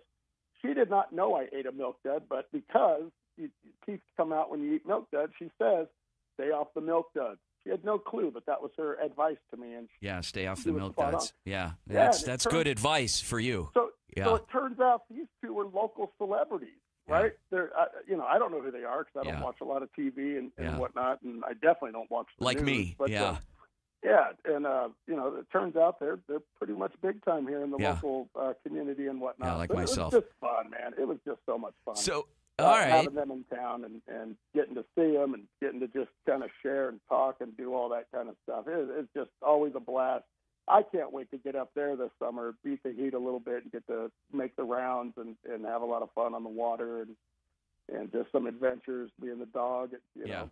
Who knows when it's Loki's last roadie? So we got to make the best of it coming up this summer. We look forward to having you back. We'll circle back with you in a couple of weeks, and hopefully we get that connection straightened out. But it's Dylan, my old friend from the neighborhood, Dylan Weinmiller, and his adventures. Dylan. Yeah. Thanks, guys, and I'll see you in a couple of weeks. I'll have some good stories. We got some good plans coming up. So looking forward to it. You guys take care and have a great rest of your day. All right. So we have a report from Aviana Hoppus on Westwood baseball coach and the program, the Warriors, J.R. Langston. Do you like where your team is at, and what are your goals for the season? Tough question. We always would like to be playing better. We had a rough week this week. Really, our goals are to win every week, and so this week we needed to be 2-1, and we went 1-2. I like how the boys train, and they work hard, and they really try to stay together. We have a good group of boys that do they love each other, and that's cool. Our goals, I think, are like other teams. We're trying to make the playoffs and then just see where that can lead to. So, I mean, everybody wants to be state champions. We figure we make it to the playoffs, and then we'll just go from there. And speaking of like getting to the playoffs, do you have a team leader that's going to help you get there, or a certain player that other players rely on or look up towards?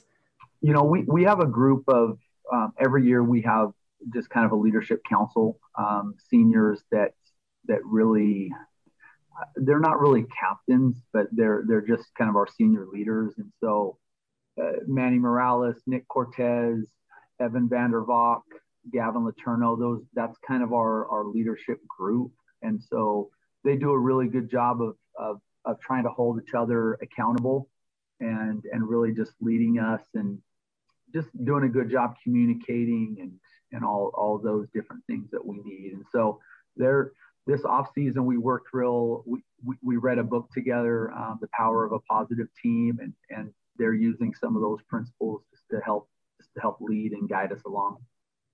And do you have any commits on the team? We do. Manny Morales is committed to Phoenix College. Evan Vandervalk is committed to South Mountain Community College, and we do have a transfer boy, and I don't know how much I'm allowed to really talk about him, because I don't know for sure if he's getting cleared, but he's committed to go to a local junior college as well. So we have those two. Nick Cortez is close. He has some different options. He's just trying to figure out what he would like to do. All right. And then on the field, and whether it's hitting, pitching, defense, whatever, what would you say is the strength of the team? Different game to game, but I think our pitching has been really strong this year. We've kind of let them down sometimes defensively, because a lot of the runs that we have given up have been unearned. But just been really happy with the development that Coach Soiling is doing with our pitchers. Nick Cortez is really he's our number one. He's our ace. But guys like Ben O'Hara Hayworth, Devin Begay, Cole Irwin, Jack Dale, these are guys that are giving us good innings. And so we're really happy with our pitching. Ready to bring KDUS AM 1060 into your home with Alexa? Hi, I'm Alexa. Download the KDUS AM 1060 skill and enable. Then say, Alexa, open KDUS AM 1060. This is where I start my day. Hi, this is pro sport fisherman Ryan Kirkpatrick of Benton, Kentucky, and you're listening to the home of youth, high school, college, and you, the Varsity Sports Show on AM 1060, KDUS, Arizona. The Varsity Sports Show is proud to present the Thursday and Saturday night high school football games of the week. Tune in this fall for exciting high school football action. You'll enjoy seeing all of your favorite schools battling it out all season long. Coaches, administrators, boosters, and fans, partner up with the Varsity team to broadcast your games this fall. Choose from Thursday or Saturday night and have an exclusive audience on a big stage. Call or text us at 480-797-9437 right away and join our team. High school football action on Thursdays and Saturday nights this fall, brought to you by the Varsity Sports Show. Hello, everyone. I'm Griffin Greenberg, and I'm thrilled to join the Varsity Sports Show team. I will be covering something never covered before in the history of Varsity Sports Show, prep basketball. Arizona showcases some of the top high school prep basketball in the nation and has sent men's and women's hoopers to multiple top-tier colleges and even professional leagues. Join me on the ride as I take a deep dive into the scenes of some of the top competition in high school hoops in Arizona. Need social information about KDUS AM 1060? Try KDUS1060.com, at KDUS AM 1060 on Twitter, and Facebook.com/KDUS AM 1060.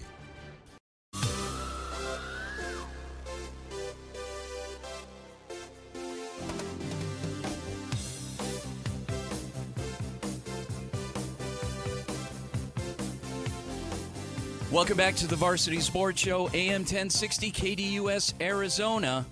Vince DeLisio joined in studio by broadcaster extraordinaire Connor Von Filio.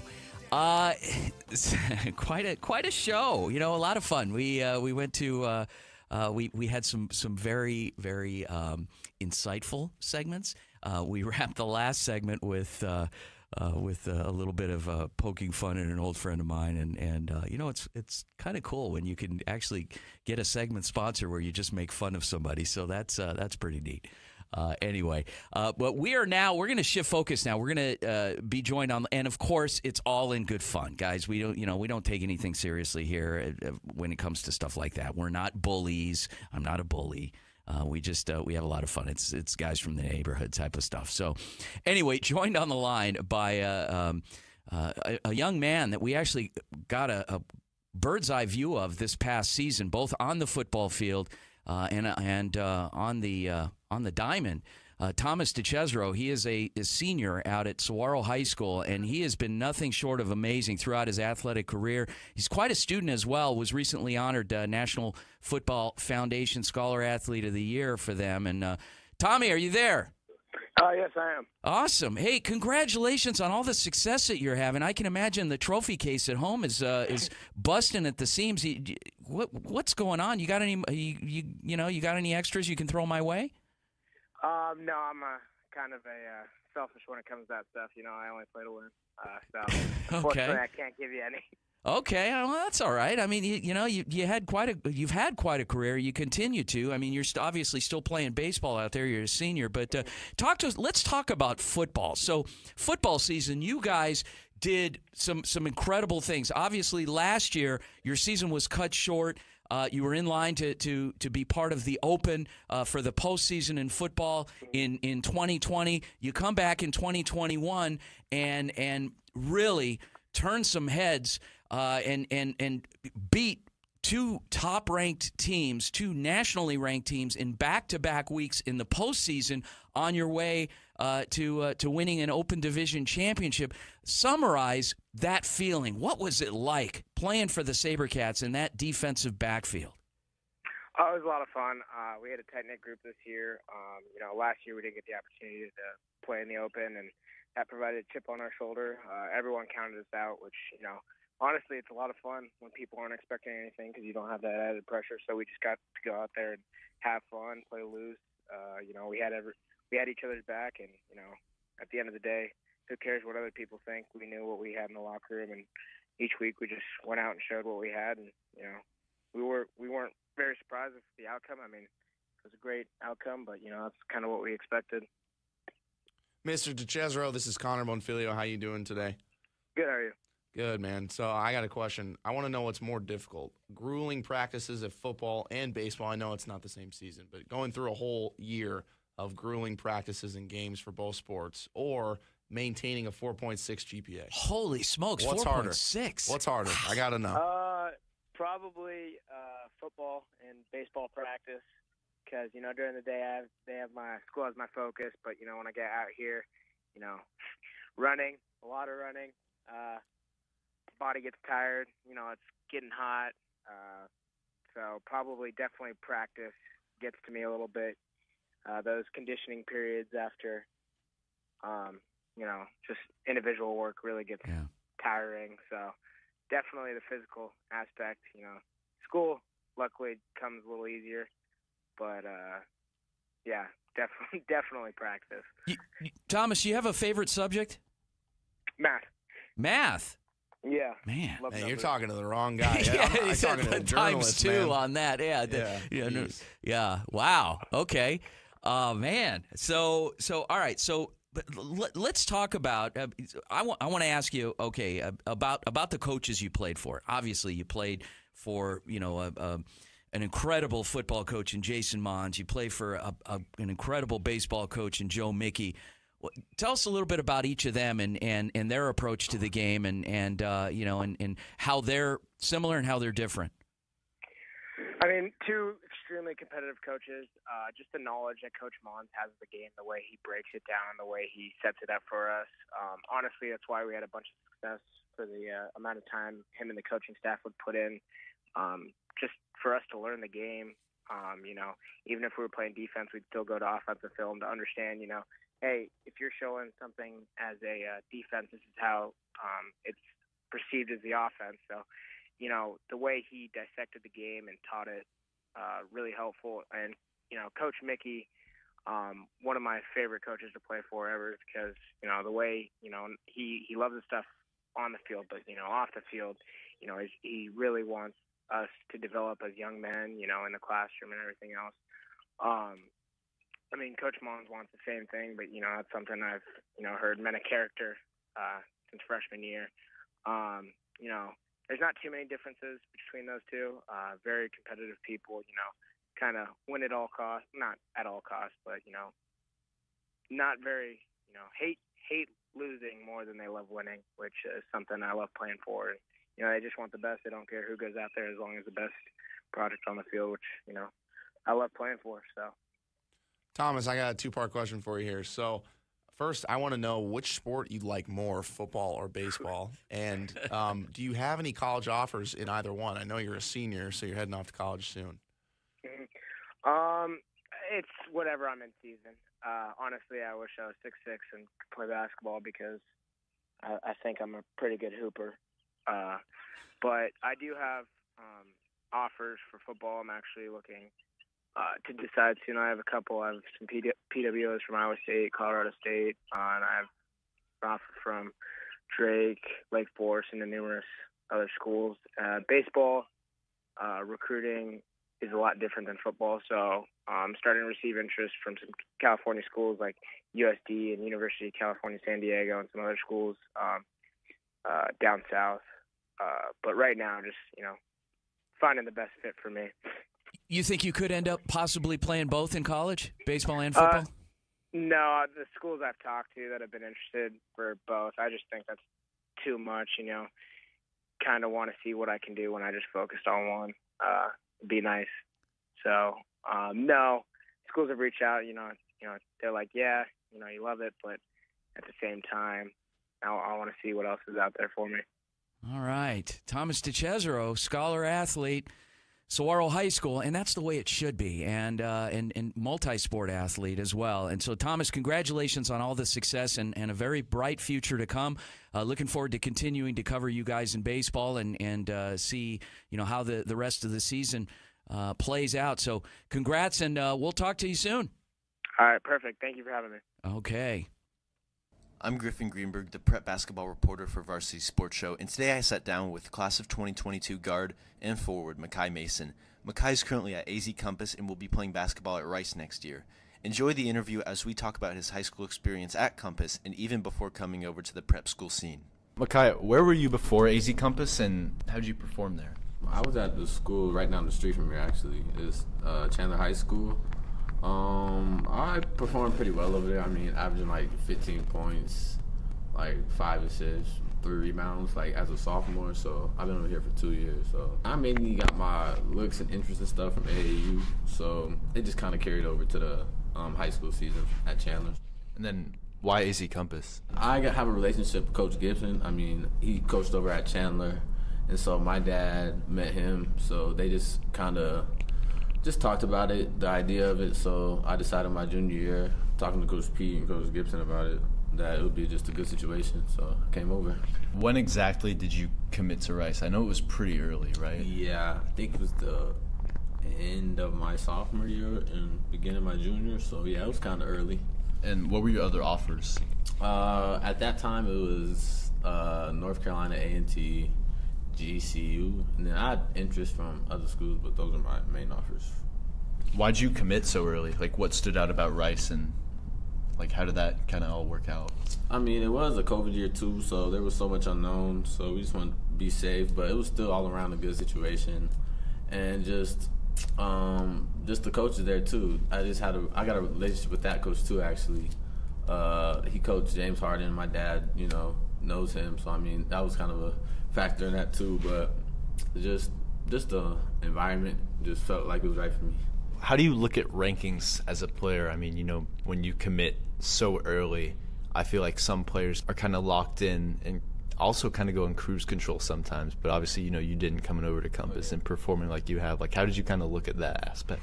I mean, I know regardless I'm gonna have to earn my spot and wherever I go, so I mean, coming over to Compass, I know I'll just develop and become a better player. So I knew to work hard, work on my game, and eventually it'll just pay off and it'll show on the court. I feel like Arizona's getting way more attention than it used to, just from Ty last year and just Nico Mannion, you know, just Arizona guys just coming on to the national scene is giving Arizona a little bit more attention. How was kind of that transition from, Chandler to AZ Compass? It was a big level change. I mean, going from going from a shot clock was kind of a bit of a change, and then just the speed and the physicality was a little bit different. I mean, don't get me wrong, AIA basketball is good, but it's just another level. Just the speed, just the talented players, and just overall, just the flow of the game is just different.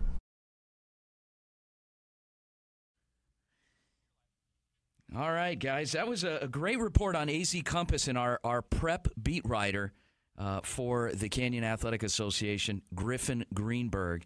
Griff, nice job on that. When we come back from the break, folks, we're here at just about the end of the show. It's going to be a lot of fun. We're going to be joined by our old friend Mike Beal with the Beachin' with Beal Southern California Surf Report. He promised me today, so he was in Phoenix 2 weeks ago. He didn't tell me he was here. Go figure. But he actually promised me he would be at the beach this morning and would provide a valid, truthful beach report. We'll see what happens with that. But thank you again for joining us here on the Varsity Sports Show. Vincent Connor in studio. Thanks again, and we will be right back after the break. Go Varsity.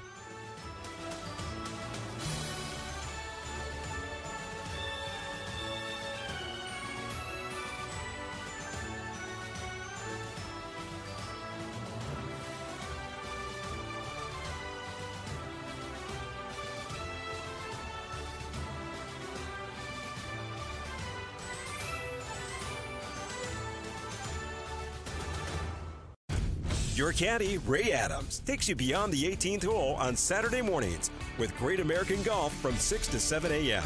on KDUS AM 1060. Hey guys, Vince here to talk to you about a good friend of mine named Bob Jenkins. Bob is a Marine Corps veteran. Bob and his younger brother DJ own Vets Built Contracting. You've seen their trucks around Metro Phoenix, I'm sure. For 5 years, they've been hiring and putting veterans to work. Vets Built is licensed, bonded, and insured, both residential and commercial, specializing in renovations, remodeling, new build, casitas, safe rooms, or small commercial TI work. If you're a skilled veteran looking for work, a homeowner in need of work, or a commercial business needing TI work, please call Bob or DJ at Vets Built at 480-584-3675. Hi, my name is Geraldine Torellis, and I'm with the Varsity Sports Show.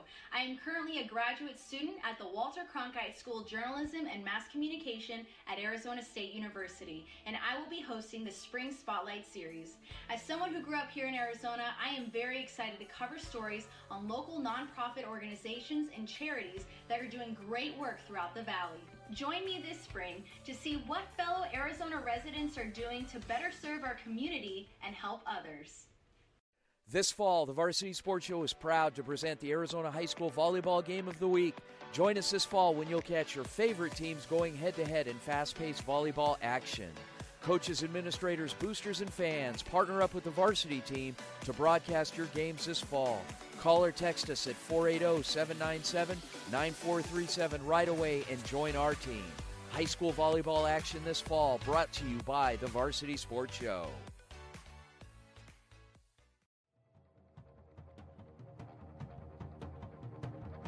Hi, this is Rob Maggs, Vince's life coach and surfing coach to the Beach Bum Beal. You're listening live to the Varsity Sports Show on AM 1060 KDUS.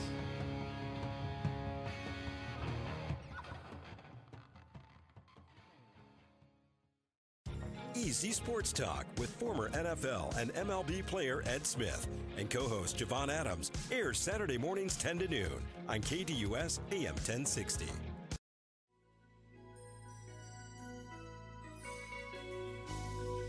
And now it's time for Beachin' with Beal. Random thoughts from a real Orange County, California surfer guy, Mike Beal. The opinions expressed during this segment in no way represent those of KDUS AM 1060 Arizona, the Varsity Sports Show, its host, or its listeners. Welcome back to the Varsity Sports Show, AM 1060 KDUS Arizona, in our final segment of the morning. And we wrap up with an old friend, Mike Beal, with the Beachin' with Beal Southern California Surfing Report. Mike, when you were on with us 2 weeks ago, you had actually made a surprise visit to Phoenix. You didn't tell me you were here, which doesn't surprise me. But now I kind of hear waves crashing in the background. Where exactly are you today? Or is that your Vince, bathtub? Yeah, it's actually my kitchen sink. No, I decided to change it up a little bit, and I came this morning with my wife to one of my favorite all-time places in Newport Beach. It's a top secret surf spot called Secrets. Wow. Actually. Okay. Yeah, and I went to bed last night dreaming about, like how you're going to get to talk to me today, or yeah? Nah, I wasn't thinking about you. I was thinking about the waves. I thought it'd be perfect, light offshore, head high, lefts, rights, but yeah. Instead, I get here this morning and it's small, cold, and gray, sort of like your hair, heart, and stature. It's just the polar opposite of what I was hoping for our listeners today. To hear when you were going to get started with those. I miss that. I just miss the insults. And I guess you should know I'm joined in studio today by one of our amazing broadcasters, Connor Bonfilio. So Connor, you've met Mike before from the last time you co-hosted. Have you been to Southern California, Connor? I have several times. How you doing, Mike? Last time we talked, you were in Belize. Yeah, Connor, let me ask you, I was in the studio like a month ago, and I couldn't help but notice Vince's strange attire. Is he wearing his rock climbing shoes today in the studio, along with his 501 Levi's from 1985? It's an interesting Yeah. outfit for sure. I told Dylan, the previous guest, my grade hangs in the balance, so we're gonna be friendly and kind, and he's looking great this Saturday morning. Listen to him. It's a great outfit. Okay. Yes, I am wearing those shoes. Yes. So anyway, Connor, if you can find some sand somewhere in the studio, I will guarantee you an A+ if you push Vince on the ground and kick it in his face. Thanks. Okay. Like the old days, right? Will do. All right. So getting back to the Southern California Surf Report, because people will tune in specifically to hear you talk about the beach. Give us kind of a visual here. Secrets is a kind of an isolated spot on the south side of the pier, so there's not a lot of action this morning. There's a few kids in the water, but there's just not a lot of waves. It's very different than I remember. I don't know, about 25 years ago, you came out to Newport and stayed with me. I think at the time you were a door-to-door traveling salesman, and I think your product was either vacuums or Bibles. I can't quite recall, but I remember that day when you came over, you were like, yeah, Mike, let's go surfing, it'll be so much fun. I'm like, sure, Vince. This is out on the west side of Newport over by the river. So I remember us paddling out together. I remember catching a few waves, and then I remember you not making it out. It was a little, well, because those jellyfish scare me. You saw what happened to poor Steve Irwin. I mean, he got stung by one of those things, didn't he? Or no? That was a stingray. Oh, stingray. Okay, same thing. Stingray, jellyfish. Come on now. Yeah, you don't know what's in there. We're in their element. I want them to be in our element on land, and I just being out there. And then those dolphins look like sharks. You are exactly right, Vince. Yeah, they don't look like SeaWorld. I mean, they're frightening. They have like hooks hanging off of them. The dorsal fins all messed up, and they're the size of a car. Yeah. I mean, if they hit you, you're a goner. I know they don't eat humans, but they sure look like they could. Man. So that was a traumatic day. And granted, the water was it was knee deep, but one of those undertows came and just swept me under. I mean, it was. That's right. You got caught in the rip. Yeah. It's a common occurrence. Yeah. Sure is. It scared me. I wanted to pack up and go home. I think you actually did after you got done crying on the beach. Mike, where I'm from in Northern California, they have the Mavericks tournament all the time. I'm sure you are familiar with that.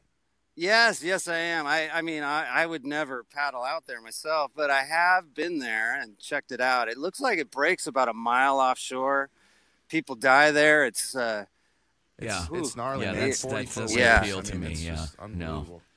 Yeah. But speaking of things that might appeal to you, Vince, I know it's spring break time, and I was curious, this year, are you going to go to either Gila Bend, Ajo, Or are you going to trip the light fantastic at Lake Havasu this year? Well, the budget is a little thin, so we're probably going to just hang out in beautiful, carefree Arizona. So you could always maybe ride your bike to Maricopa. I hear that's a booming it is city nowadays. It is. It's an amazing, and we have listeners in Maricopa, by the way, so it is an amazing city. But thank you for listening. So, Mike, the weather. So what's the temperature out there today? It's actually cold. I'm not sure. It's in the 60s, but I'm actually it's very nippy right now. The weather has been really odd out here for the last couple of years, actually. Traditionally, March and April, it's stormy, it's super windy. The surf's not very good because of the weather conditions. However, this year and last year, it's been very odd. Like, earlier this week, it got up to 85. I thought I was in Phoenix maybe in May or maybe now. I'm not sure. I think Phoenix is warm right now, but it's the weather has been very strange. The bad part about the weather here is I can't remember the last time it rained. It's been years. I mean, it's sprinkled a few times, but it used to rain all the time in February, March, April. Nowadays, it just hasn't been raining too much. So when we're done with this report, what are you going to do next? Are you going to just jump in the car and go home because you did the report, or are you actually going to go out and surf, or what's going on? Well, my wife and I have kind of an exciting day planned ahead for us. She's going to get her nails done and maybe get her hair, but we're also going to go to our local Costco later.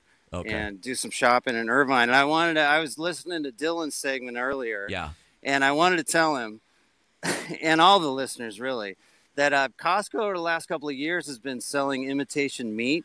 Yeah. A wide variety of it. And I wanted to tell Dylan at his barbecue in Oregon that he should try Impossible Burgers. It's been my experience that of all the fake meat out there, Impossible Burger is the best. Yeah. And I think that Beyond Burger is the worst. Oh, and what is the Beyond Burger? It's just a fake meat. I think it's Impossible and Beyond are the ones that fast food places use, like your favorite McDonald's, Burger King. Yeah. All those great ones that you love and eat out every day. All right, so Mr. Beachin' with Beal, Mike Beal, Southern California Surf Report. Anybody you want to give any special shout-outs to out there?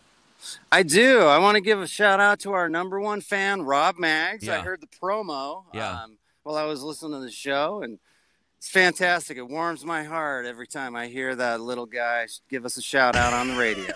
Okay. It's guys we grew up with, Connor. What can you do? So anyway, all right. Well, Mike, thank you very much. We'll circle back with you in a couple of weeks. Mike Beal, my old high school friend and teammate, and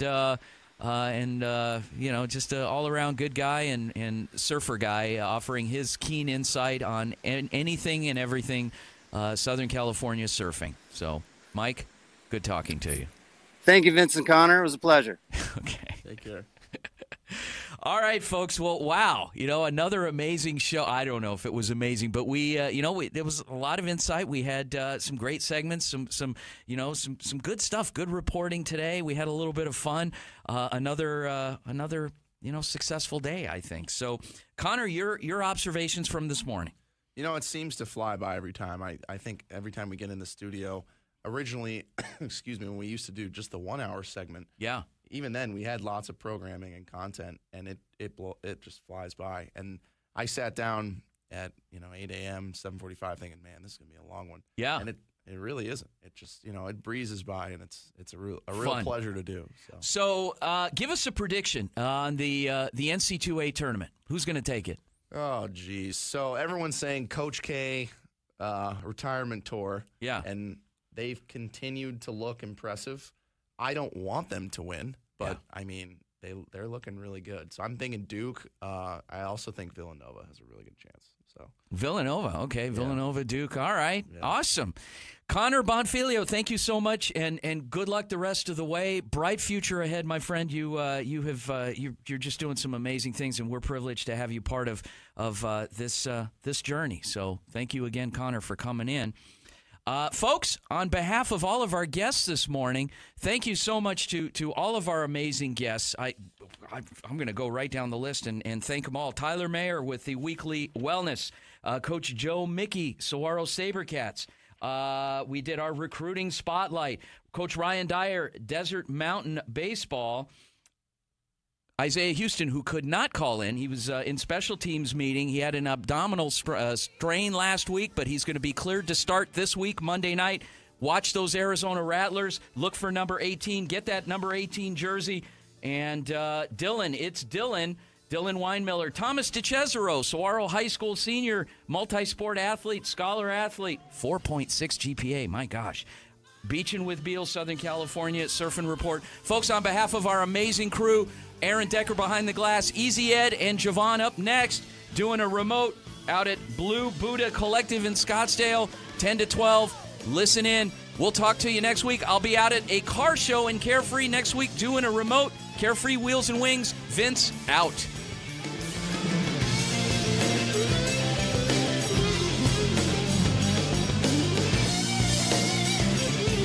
Thank you for listening to the Varsity Sports Show. Our mission is to empower education and enable dreams, creating a platform to promote young people in extracurricular activities and community outreach. If you are interested in partnering up with the Varsity Sports Show, find us on Twitter, Facebook, Instagram, or call or text us at 480-779-9437. The Varsity Sports Show, Arizona's home for youth, high school, college, and you.